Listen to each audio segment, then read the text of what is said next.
اعوذ باللہ من الشیطان الرجیم بسم اللہ الرحمن الرحیم امن یجیب المضطر اذا دعاہ ویکشف السوء ویجعلکم خلفاء الارض االہ مع اللہ قلیلا ما تذکرون۔ تو پھر کون ہے جو دل مضطرب کی پکار کا جواب دیتا ہے جب بھی وہ اسے پکارے؟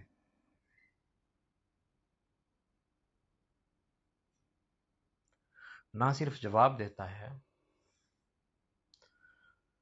بلکہ ہمارے نفس سے، ہمارے جسم و روح سے جو بھی غلطیاں یا برائیاں ہو چکی ہوتی ہیں ان کو نہ صرف معاف کر دیتا ہے بلکہ ان کے اثرات تک ختم کر دیتا ہے۔ یعنی کسی بھی شخص کو جس سے کوئی غلطیاں ہوئی ہوں اس کو یہ فکر بھی دامن گیر رہتی ہے کہ چلے میری بخشش تو ہو جائے گی، لیکن اس کے اثرات جو معاشرے میں پھیل گئے ہیں ان کا کیا کرے گا، ان کا کیا بنے گا؟ تو فرماتا ہے وہ یکشف السوء،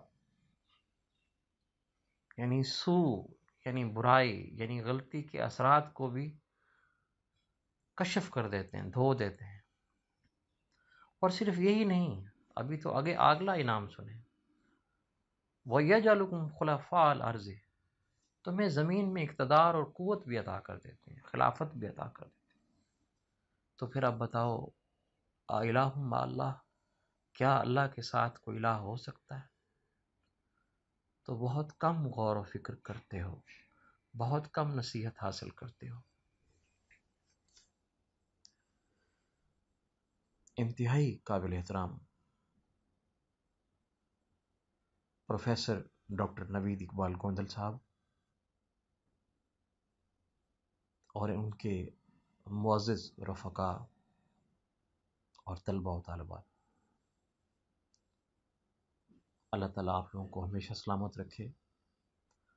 مجھے ڈاکٹر صاحب نے کہا تھا کہ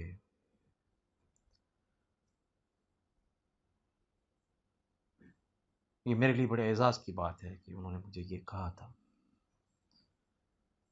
کہ خاص طور پہ طلباء کے لیے اور بالعموم پوری سوسائٹی کے لیے کچھ قابل عمل تجاویز جو اس مایوسی کے ماحول میں ہمیں لگیں کہ ہم وہ کر سکتے ہیں، وہ ہمارے ساتھ شیئر کیجیے گا۔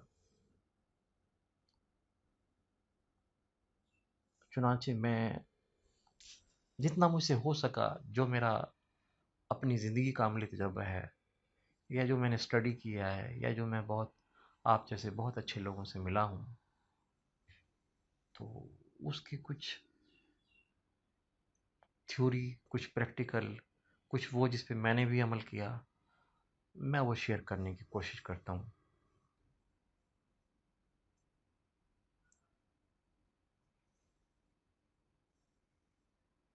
تو ہم آغاز یہاں سے کرتے ہیں کہ جب ایک سے زیادہ لوگ اکٹھے ہو کر بیٹھتے ہیں اور ملک کی یا دنیا کی صورتحال پر یا اپنے گلی محلے کی صورتحال پر غور کرتے ہیں، اور یہ ضرور کہتے ہیں کہ یوں اس طرح ہو جاتا تو بہت اچھا ہو جاتا۔ جب وہ یوں کہہ رہے ہوتے ہیں کہ اگر اس طرح ہو جاتا تو بہت اچھا ہو جاتا، اور کوئی آئے اور ایسا کرے، تو اس وقت وہ خود کو درمیان میں سے نکال رہے ہوتے ہیں۔ وہ یوں کیوں نہیں سوچتے کہ ہم دو جو بیٹھے ہیں یا تین جو بیٹھے ہیں یا دو سے زیادہ لوگ بیٹھے ہیں، ہم کیا کر سکتے ہیں؟ ہمارے پاس کتنے وسائل ہیں، ہمارے پاس کتنی استعداد ہے، اور ہمارے پاس کتنا خلوص ہے، ہمارے پاس کتنا وقت ہے، اس کا حساب کبھی نہیں لگاتے۔ اور یہی حال جو نچلی سطح پر ہوتا ہے، یاد رکھیے کسی بھی معاشرے میں وہی حال اوپر والی سطح پر بھی ہوتا ہے۔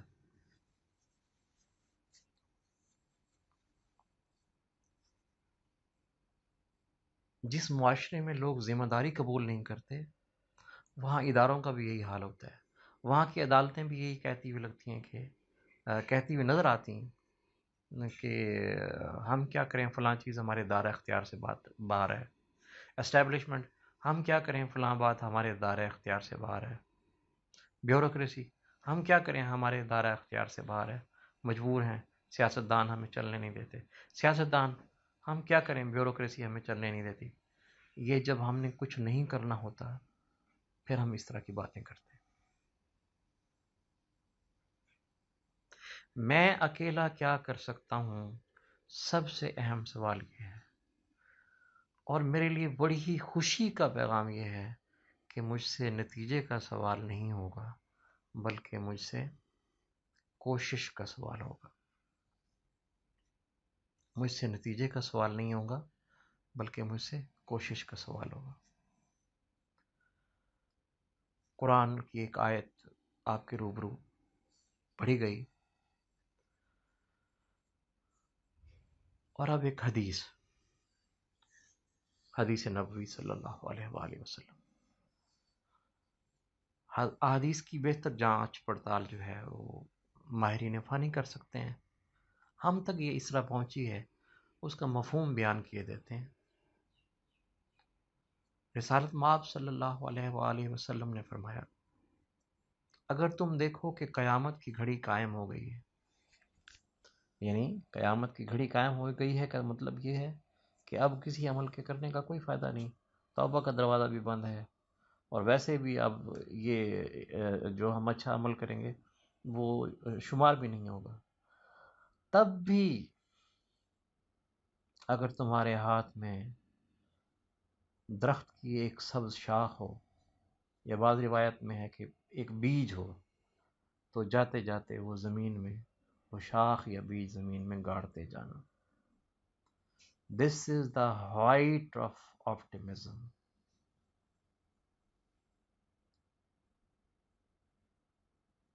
یہ امید کی انتہا ہے.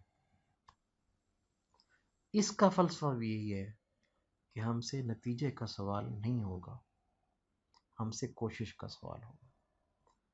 یعنی میں جو آگے بات کرنے لگا ہوں اس سے پہلے یہ ذہن نشین کر لینا چاہتا ہوں اور کروا دینا چاہتا ہوں کہ پاکستان میں اور دنیا کے تمام پسماندہ تہذیبوں میں ایک جملہ یا چند جملے بڑے تواتر سے بولے جاتے ہیں، اور وہ بڑے گھناؤنے گناہ ہیں.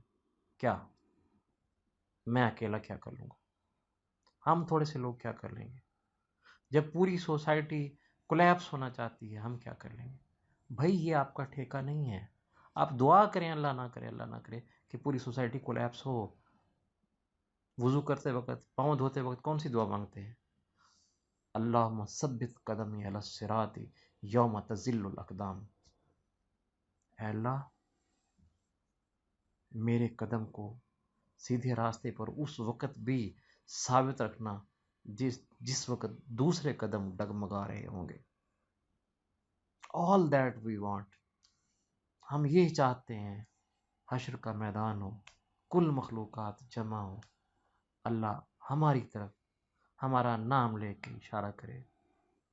یہ ہے وہ بندہ جس نے امید کا دامن اس وقت بھی نہیں چھوڑا تھا، جس نے درست بات کہنا اور اس پر عمل کرنا اس وقت بھی نہیں چھوڑا تھا جب ایسا کرنے کا کوئی فائدہ بھی نہیں تھا اور دوسرا سب نے چھوڑ دیا تھا. آپ دعا کریں آپ کی پکار اس حالت میں ہو، یعنی اکیلے ہو جانا، بالکل اکیلا ہو جانا، اور باقی ساری سوسائٹی کا چھوڑ دینا کسی بھی امید کو یا اچھے کام کو. یہ کسی فرد کے لیے پریشانی کی نہیں بلکہ بڑی ہی خوشی کی بات ہے.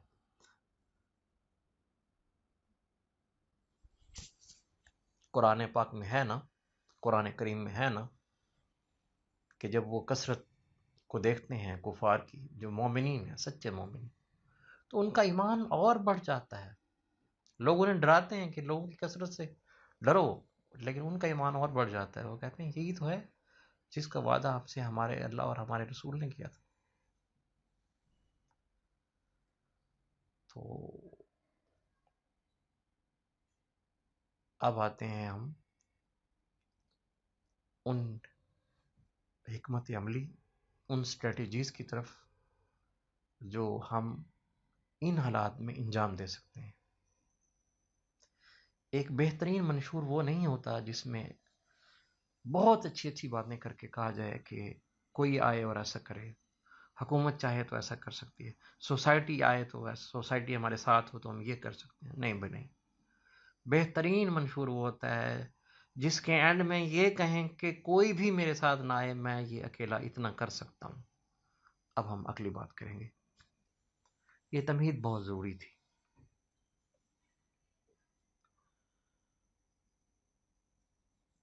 اس کے ساتھ ایک واقعہ بھی میں معذرت کے ساتھ اس میں ایڈ کر دیتا ہوں. اگر میں بھول نہیں رہا تو اس جاپانی سپاہی کا نام اوکیناوا تھا. جنگ عظیم دوم میں اس کے کمانڈر نے سپاہی کو کہا کہ جب تک میں نہ کہوں تم نے ہتھیار نہیں ڈالنے اور یہاں سے ہلنا نہیں. جنگ ختم ہو گئی. 2001-2002 کے راؤنڈ اباؤٹ، تاریخ مجھے یاد نہیں ہے، تاکہ سپاہی کا نام بھی مجھے صحیح یاد نہیں ہے، لیکن واقعہ بالکل سچ ہے. کچھ سیاح اس جزیرے میں گئے تو ایک بھوت پریت نما چیز نے جو ہے نا ان سے کسی نامعلوم زبان میں ہاتھ کھڑے کرنے کو کہا اشارے سے. وہ پہلے تو یہی سمجھے کہ کوئی جن بھوت ہے، لیکن پھر اندازہ ہو گیا کہ انسان ہی ہے. یعنی 60 سال سے یا 75 سال 65 سال سے وہ وہیں کھڑا تھا. جنگ تو 1938 میں شروع ہوئی تھی، 1945 میں ختم ہو گئی تھی.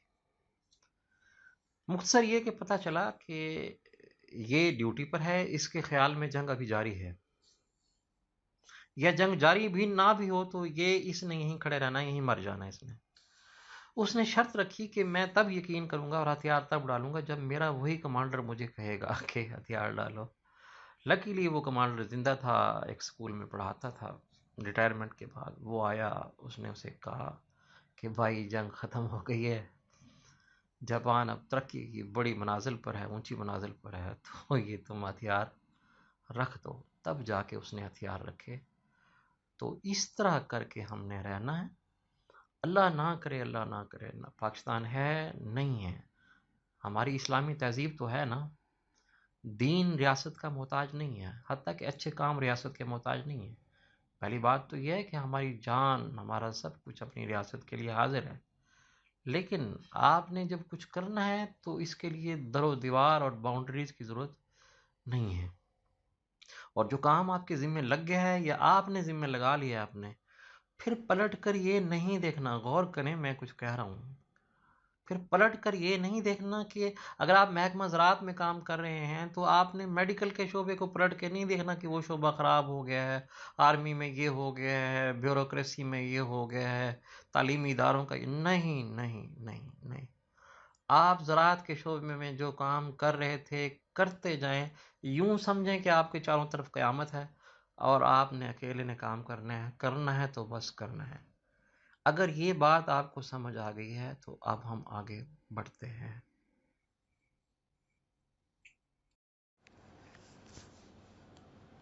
بسم اللہ الرحمن الرحیم. تو اب آتے ہیں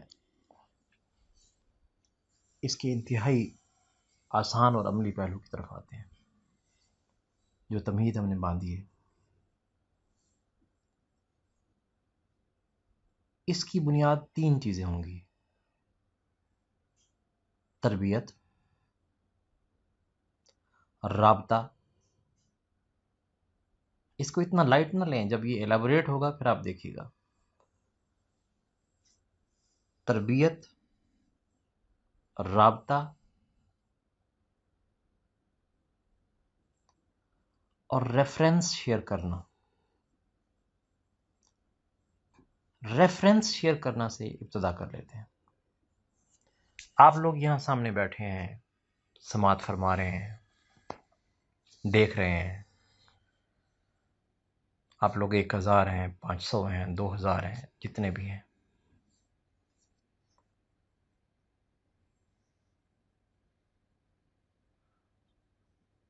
اپنے اپنے ریفرنس شیئر کر دیں، جو ریفرنس شیئر کرنے کے ہیں وہ شیئر کر دیں.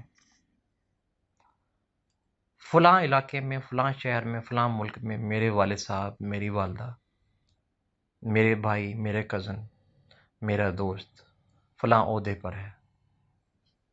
وہ کنٹیکٹس ان سے پوچھ کر، ان سے اجازت لے کر یہاں شیئر کر دیں.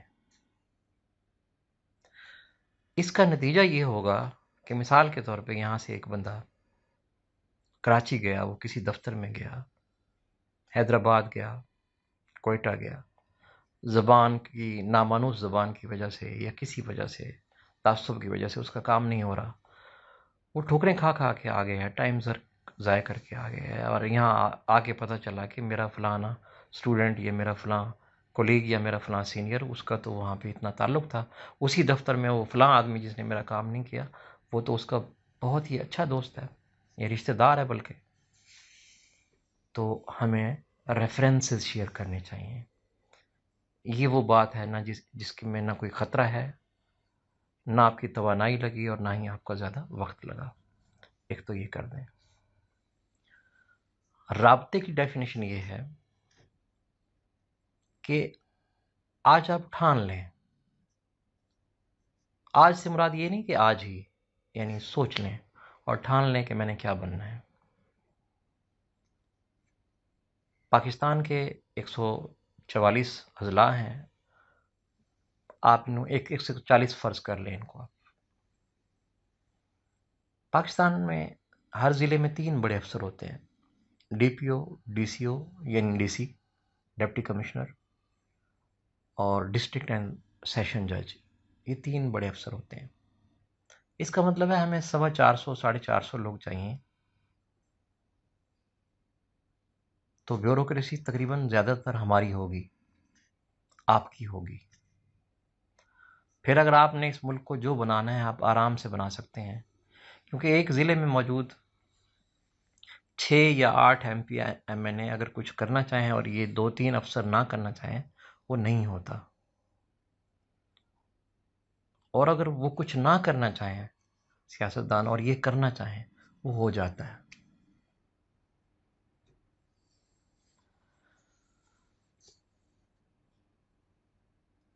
اگر جھوٹ کا عالمی مقابلہ ہو تو اس میں یہ جھوٹ اول آئے گا جس میں ایک ڈی پی او یا ڈی سی او یہ کہے کہ میں تو بہت کچھ کرنا چاہتا ہوں، سیاستدان نہیں کرنے دیتے یا عوام نہیں کرنے دیتے، میں اکیلا کیا کروں. جھوٹ کا مقابلہ ہو تو اس میں یہ جھوٹ اول آئے گا، کیونکہ ان کا ذاتی کام کوئی نہیں رکتا، ان کے بیچ میٹ کا کام بھی نہیں رکتا عام طور پر.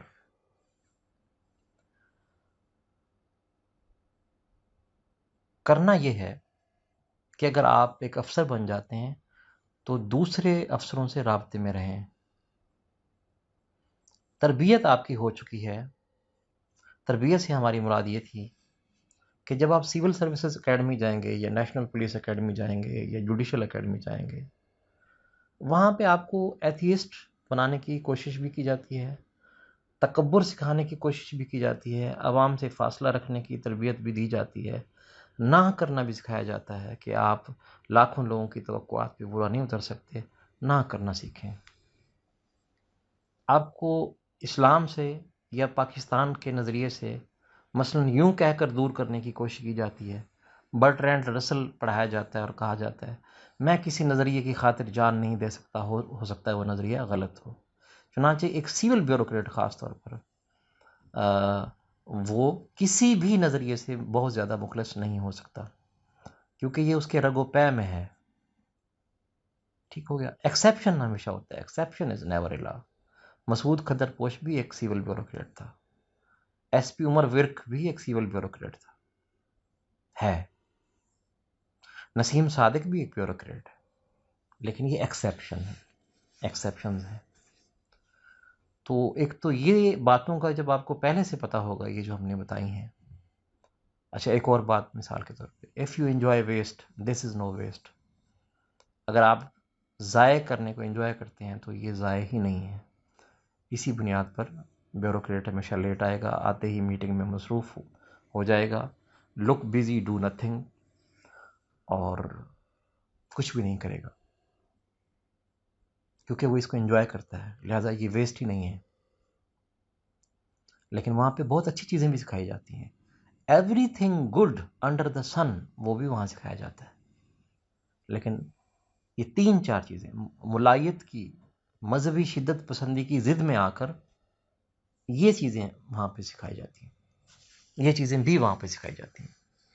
تو جو ہمارا نوجوان جو ہے 9ویں 10ویں 7ویں 8ویں او لیولز اے لیول سے یہ باتیں جانتا ہوگا، جب وہ وہاں ایلوکیٹ ہو کے اس اکیڈمی میں، ایسی اکیڈمی میں جائے گا، اور جب وہاں پہ ایسی باتیں کی جائیں گی تو وہ ان میں نہیں آئے گا۔ یہ ہماری تربیت سے مراد یہ تھی۔ باقی ہر کسی کی تربیت ہوتی ہے، اچھا انسان کیا ہوتا ہے، اچھے والدین کیا ہوتے ہیں، یہ ساری باتیں آپ لوگ پہلے سے ہی جانتے ہیں۔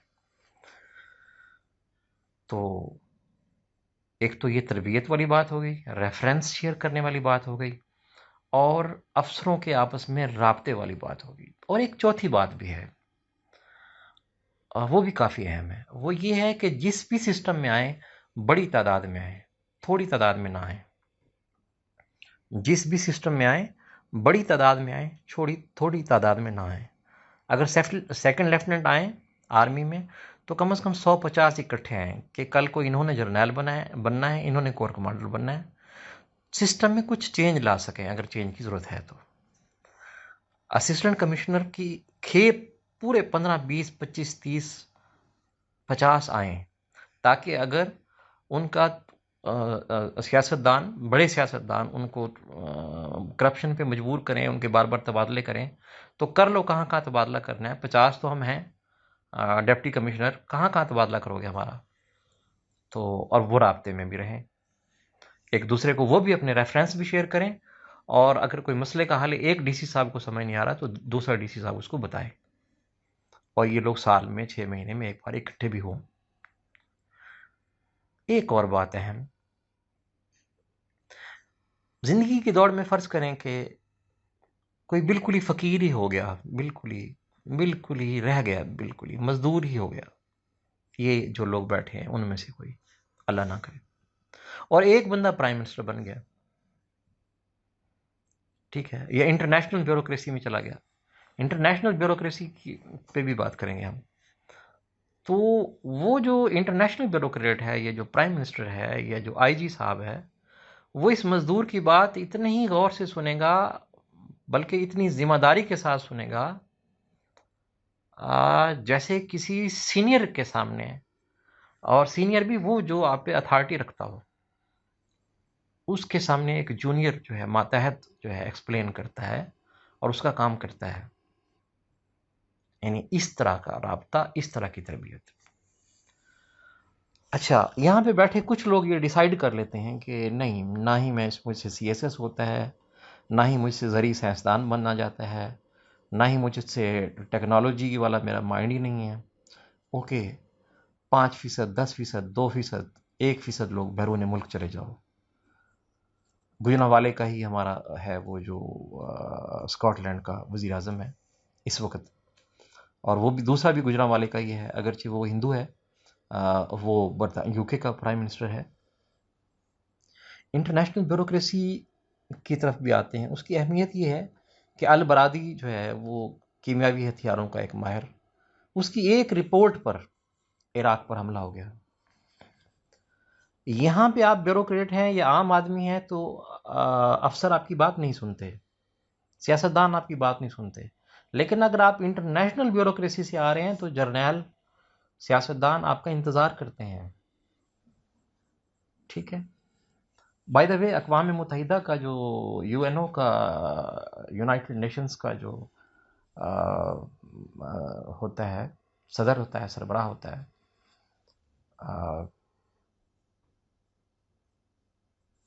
وہ عام طور پہ سوشیالوجی یا پولیٹیکل سائنس کا اسٹوڈنٹ ہوتا ہے، اور اس نے صدر سربراہ کرا، جنرل سیکرٹری، وہ جو ہے اس نے 15-20 سال کہیں کسی پسماندہ علاقے میں کام کیا ہوتا ہے، اور اس نے سوشیالوجی پڑھی ہوتی ہے یا پولیٹیکل سائنس پڑھی ہوتی ہے، یعنی یہ سبجیکٹس کی اہمیت بھی میں بتا رہا ہوں آپ کو۔ تو انٹرنیشنل بیوروکریسی میں آئیں. ٹیکنالوجی میں اگر آنا ہے تو آپ مطلب آئی ٹی کے آگے دیکھ لیں کہ آرٹیفیشل انٹیلیجنس ہے، مشین لرننگ ہے، روبوٹکس ہے، اور بلکہ ٹیکنالوجی یہاں تک پہنچنے والی ہے آئندہ چند سالوں میں کہ انسان کی تدفین ایک بیلون میں ہوا کرے گی، یعنی قبر میں نہیں. وہ بیلون جو ہے وہ زمین میں دفنا دیں گے. یعنی وہ بیلون دراصل قبر ہوگا. پھر وہیں پہ اسی کے جو کیمیکلز ہیں، وہ جو ڈیکے ہوگی باڈی، اس پہ ایک درخت اگے گا. اس درخت پہ ایک چپ لگی ہوگی، اس چپ میں اس کا برین اور اس کی بہت ساری صلاحیتیں جو کام کر سکتی ہیں وہ وہاں پہ ہوں گی. یعنی دوسرے سیاروں پہ جانے کی تیاریاں ہو رہی ہیں.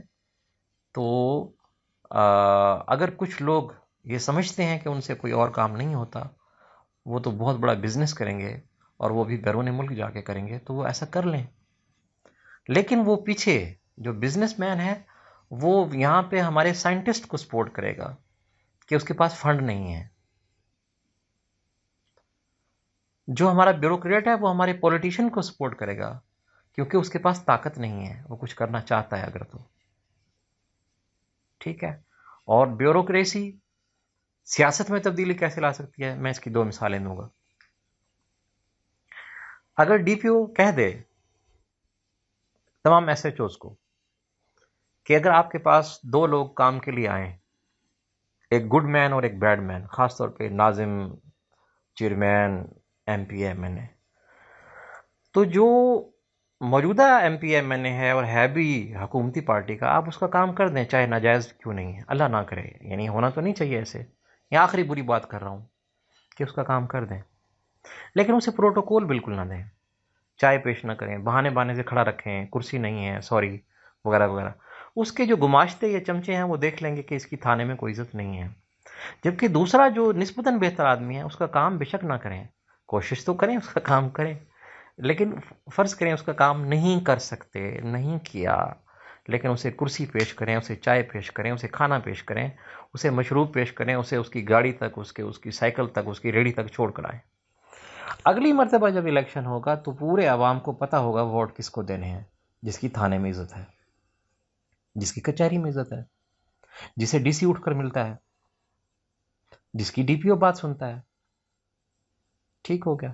اس طرح سے قانون کو ہاتھ میں لیے بغیر بیوروکریسی سیاسی تبدیلی بھی لا سکتی ہے. تو ہم ریپیٹ کر لیتے ہیں.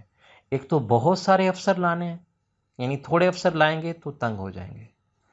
دوسرا، جس کا جو دل کرتا ہے اس کو وہ کرنے دو، لیکن وہ اوکیناوا کی طرح، سپاہی کی طرح کرے کام. پھر وہ یعنی اگر آپ زراعت میں کام کر رہے ہیں اور آپ کو پتہ لگے کہ ملک کی معیشت تباہ ہو گئی ہے، ملک کا میڈیکل کا ڈھانچہ تباہ ہو گیا ہے، سکول ادارے تباہ ہو گئے ہیں، بھئی ہونے دو، آپ اپنی زراعت کا کام کرتے رہو.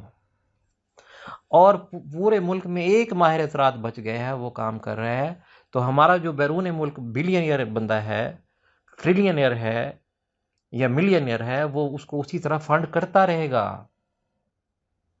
فرض کریں پورا ملک خالی ہو گیا ہے اور ایک بندہ ڈیم بنا رہا ہے، اس کو پروموٹ کرنے والا ہمارا بیرون ملک 5 آدمی، 1 آدمی، 2 آدمی، وہ اس کو پروموٹ کرتے ہی رہیں گے. انہوں نے نہیں دیکھنا، اس کو یہ نہیں کہنا کہ بھائی یہ تو ملک ہی ختم ہو گیا، اب چھوڑو، دفع کرو ڈیم کو. نہیں، کیونکہ ہم سے نتیجے کا نہیں، کوشش کا سوال ہوگا. رابطے میں رہنا، جن جن اکیڈمیز میں جانا ہے وہاں جو بری باتیں ہوتی ہیں ان کا پہلے سے پتہ رکھنا. نمبر 3، کثیر تعداد میں آنا. وہ احمد ندیم قاسمی کہتا ہے نا کہ ظلم بچے جن رہا ہے کوچہ و بازار میں، عدل کو بھی صاحب اولاد ہونا چاہیے. یعنی برے لوگ نیٹ ورک بناتے ہیں اور بہت جلدی بڑی تعداد میں اکٹھے ہو جاتے ہیں، تو اچھے لوگوں کو بھی بڑی تعداد میں ہونا چاہیے. وگرنہ ایک اکیلا ڈی سی اگر ایماندار ہے اور باقی بہت سارے ڈی سی ایماندار نہیں ہیں، تو جو عمر شیخ آئی جی کے ساتھ ہوا تھا، ڈی پی اوز نے اس کو اپنی میٹنگ میں ہی نہیں آنے دیا تھا کیونکہ وہ اسٹیٹس کو کے خلاف تھا. تو اچھے افسر بنانے ہیں اور بڑی تعداد میں بنانے ہیں، زراعت میں بھی، میڈیکل میں بھی، محکمہ تعلیم میں بھی. اور جتنے پاورفل لوگ ایجوکیشن کے لوگ ہوتے ہیں جن کا اپنا ادارہ ہے، اتنا پاورفل پرائم منسٹر بھی نہیں ہوتا، کیونکہ پرائم منسٹر کی کوئی بات مانے نہ مانے ثوابدید ہوتی ہے، لیکن اپنے مینٹور کی بات عام طور پہ مانی جاتی ہے۔ لہذا سب سے زیادہ اہمیت جو ہے وہ تعلیمی اداروں کے ایڈمنسٹریٹرز کی، تعلیمی اداروں کے سٹاف کی اور تعلیمی اداروں کے طلبہ و طالبات کی ہے۔ اب ہم اس سے آگے بات شروع کرتے ہیں انشاءاللہ۔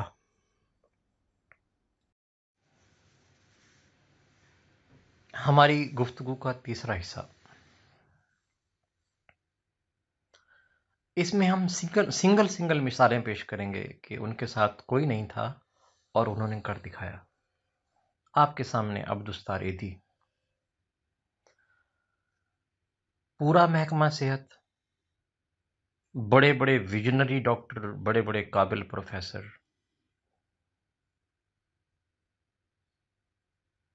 کرنے پہ آیا تو عبدالستار ایدھی ان سب سے اکیلا، ان پڑھ، اور جس کو یہ خیال بھی تقریباً 45 سال کی عمر میں آیا کہ کسی انسان کو فرسٹ ایڈ کے بغیر نہیں مرنا چاہیے۔ پھر دیکھ لیں، ایک آدمی کی کارکردگی دیکھ لیں اور پورے محکمے کی کارکردگی دیکھ لیں، بوڑھا بھی، ان پڑھ بھی، اور نہ اردو آتی نہ انگلش آتی، نہ ہی کوئی ایک جملہ پورا اور صحیح بول سکتا۔ ٹھیک ہے، یہ ایک مثال ہوگی۔ ڈاکٹر امجد ثاقب ڈپٹی کمشنر تھے، ریزائن کیا، 10,000 سے پتہ نہیں 1,00,000 سے غریب لوگوں کو، خاص طور پہ خواتین کو قرضہ دینا شروع کیا۔ آج پاکستان میں 40 لاکھ خاندانوں کی کفالت کر رہے ہیں، 40 لاکھ خاندان، مطلب 4 کروڑ آدمی، اکیلا ڈاکٹر امجد ثاقب۔ بنگلہ دیش میں ڈاکٹر محمد یونس چھاچھ بنانے والی عورتوں کو قرضہ دینا شروع کیا۔ گرامین بینک، وہی آئیڈیا ہے، پوری دنیا نے اس کو اپنایا، مختصر یہ کہ بہت بڑا کام کیا اکیلے بندے نے۔ ہمارے ہی پاکستان میں ڈاکٹر صاحب بھی ان کو جانتے ہیں، ڈاکٹر نوید اقبال ان کو جانتے ہیں، ملک نذیر وٹو، 82 سال عمر ہے، BA تعلیم ہے، کراچی نیپا کے جو افسر ہوتے ہیں، یعنی جو 18 سے 19 اسکیل میں جاتے ہیں، ان کو لیکچر کرتے ہیں۔ پاکستان میں واٹر مینجمنٹ پہ اکیلا بندہ کام کر رہا ہے، تو اور ان کا قول ہے کہ water management is in fact water measurement. ان کا دوسرا قول ہے کہ اگر گھر آپ کا ہے تو گلی بھی آپ کی ہے، محلہ بھی آپ کا ہے۔ اگر آپ اپنے گھر میں ٹف ٹائل لگا لیتے ہو یا عام ٹائلیں لگا لیتے ہو یا اپنے گھر میں پوچا لگا لیتے ہو، تو اتنا ہی اپنے گھر کے فرنٹ کی سیدھ میں بھی وہ پوچا لگا لیں یا ٹف ٹائل لگا لیں تو حکومت کی ضرورت نہیں رہے گی۔ یعنی وہ ڈیولپمنٹ اپروچ کے حامی ہیں اور ویلفیئر اپروچ کے خلاف ہیں۔ ڈیولپمنٹ اپروچ کا مطلب یہ ہے کہ مچھلی نہ دو، کانٹا دو۔ اچھا، مچھلی اور کانٹے سے بھی مجھے ایک بات یاد آئی، بہت ساری باتیں ہمارے علم میں نہیں ہیں، ہمارے پاکستان میں وہ سہولت ہے، ہمارے علم میں نہیں ہے۔ یہ بالکل بے ضرر سی بات ہے، لیکن سن لیں۔ مجھے پتا نہیں تھا، جب مجھے پہلی دفعہ پتا چلا تو میں حیران ہوا تھا، میرا خیال ہے آپ بھی حیران ہوں گے۔ فشریز کے محکمے میں آپ ان کے آفس چلے جائیں، 2,000 روپے میں شاید ایک لائسنس بنتا ہے، ID کارڈ لیتے ہیں وہ آپ کا، وہ آپ کو ایک لائسنس بنا کے دیتے ہیں کہ 1 سال بھر اب آپ کسی بھی دریا یا کسی بھی نہر سے مچھلی پکڑ سکتے ہیں، آپ کو کوئی ٹھیکیدار یا کوئی پولیس وغیرہ نہیں روکے گی۔ جسٹ امیجن کہ آپ کے پاس ایک کنڈی ہے اور وہ لائسنس ہے، اور آپ دن میں 2 یا 3 بڑی مچھلیاں پکڑ لیتے ہیں۔ آپ امیجن تو کریں کہ یہ کتنا بڑا روزگار ہے۔ گو میں نہیں کہہ رہا کہ آپ اس پہ آئیں، لیکن یعنی بہت ساری انفارمیشن ہے جو ہمارے پاس ہے ہی نہیں۔ ریاست جو ہے وہ مائل بکرم ہوتی ہے، لیکن کوئی سائل ہی نہیں۔ بری سے بری ریاست، بری سے بری حکومت نے ہسپتال بنائے ہیں، آپ کے ڈاکٹر ہی نہ جائیں تو حکومت کا کیا قصور ہے؟ بری سے بری حکومت نے سڑکیں بنا کے دی ہیں، آپ سڑکوں کو توڑیں، راستے کاٹیں، حکومت کا کیا قصور ہے؟ بری سے بری حکومتوں نے آپ کو گلیاں سولنگ بنا کے دی ہیں، آپ ان میں کھڈے بنائیں، اونچے اونچے گڈر بنائیں، اس کو پوٹوہار کا علاقہ بنا دیں، حکومت کا کیا قصور ہے؟ اگرچہ حکومت اتنی بے گناہ بھی نہیں ہے۔ تو یہ مثالیں ہیں کہ فرد واحد نے، اکیلے اکیلے افراد نے، ایک ڈاکٹر عبد الرحمن المسید کویت سے، انہوں نے ہزاروں افریقہ میں ہزاروں کنویں بنائے، ہزاروں مدارس بنائے، پتہ نہیں کتنی لائبریریاں بنائی، مطلب انہوں نے کام کیا۔ یہ انفرادی مثالیں بہت ہیں، اور یہ حال کی اور ماضی قریب کی مثالیں ہیں۔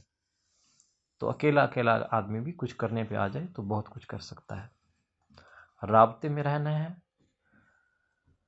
اچھے لوگوں کی کثیر تعداد کسی بھی سسٹم میں داخل کرنی ہے، ماہرین زراعت کثرت سے ہوں، تاکہ اکیلے کو رول کے نہ رکھتے ہیں سارے جو یعنی اچھے لوگ نہیں ہیں۔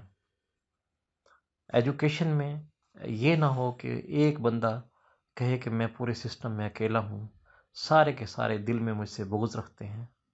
ایسا نہیں ہونا چاہیے، اس کے بہت سارے ہم خیال ہونے چاہیے، اور یہ ہم خیال اس نے پیدا کرنے ہیں، یہ اس کی ذمہ داری ہے۔ معاشرہ نہیں اسے ہم خیال ڈھونڈ کے دے گا، یہ اس نے خود بنانے ہیں۔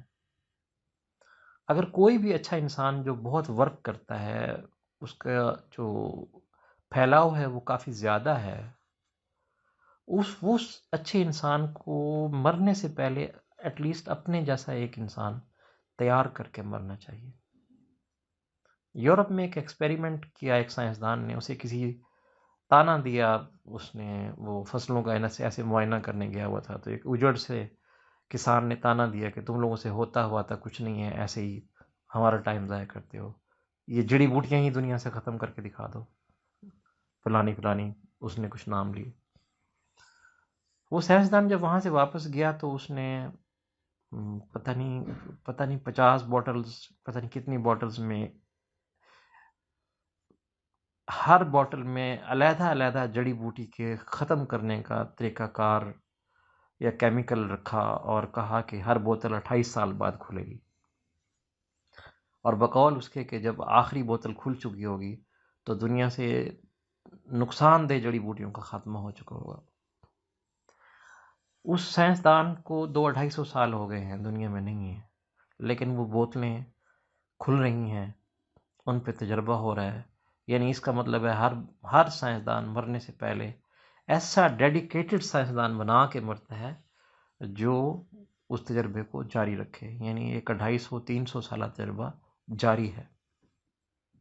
تو یہ سوچ بھی اسی سوچ سے جا کے ملتی ہے کہ سپاہی جو ہے وہ جنگ کے بعد بھی 60 سال بعد بھی وہیں کھڑا ہے، اور اسی جو قرآن و حدیث میں جو ہمیں رہنمائی ملتی ہے کہ تم نے لا تہنوا ولا تحزنوا وانتم الاعلون ان کنتم مؤمنین، یہ ہو گئی، اور وہ یہ کہ قیامت کی گھڑی اگر قائم ہو جائے اور کسی عمل کے کرنے کا کوئی فائدہ نہ ہو، پھر بھی تمہارے ہاتھ میں سبز درخت کی سبز شاخ ہو یا بیج ہو، تو جاتے جاتے وہ شاخ یا بیج زمین میں گاڑتے جانا۔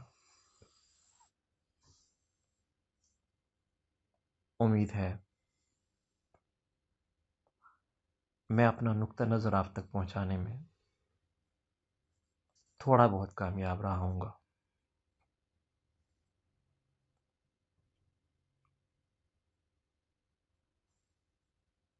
بات کے کنوے کرنے میں شک ہو سکتا ہے، کمی ہو سکتی ہے، ربط کا مسئلہ ہو سکتا ہے، لیکن میں آپ کو یقین دلاتا ہوں کہ میرے خلوص میں کمی نہیں تھی۔ اللہ تعالیٰ آپ سب کا، اس ملک کا، ملت اسلامیہ کا، انسانیت اور کرۂ ارض اور اپنی تمام مخلوقات کا حامی و ناصر ہو، آمین۔ والسلام علیکم ورحمۃ اللہ وبرکاتہ۔